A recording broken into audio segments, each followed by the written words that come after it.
Selam aleikum shej. Selam të barakat. Kështu, kam probleme. Ka të një dhikër special që kur papaja të dhikër, Allah të më largon problemet.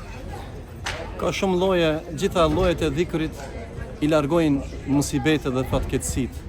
Por ka ardhur në hadithin e pejgamberit sallallahu alaihi wasallam një prej llojeve të dhikrit, një njeri i cili e ban 10 herë e madhron Allahun dhe thot subhanallah, subhanallah, subhanallah, subhanallah 10 herë, e pastaj e përmend Rabbul Aleminin duke i thënë Allahut elhamdulillah, të parën do të 10 herë e lartë madhron duke i bërë tesbih Allahut. Pastaj duke thënë Allahut elhamdulillah, elhamdulillah 10 herë, e pastaj 10 herë i thot Allahut Allahu Akbar, Allah është më i madhi.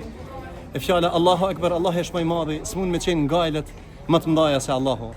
Edhe ai që pas këtij lloji të dhikrit e lut madhninë e Zotit, Allah ja largon brengat. Jeta është me brenga, brengat i largon përmendja e Allahut me gjuhë dhe me zemër. Allah shpërblesh, faleminderit. Amin, selam aleikum. Selam.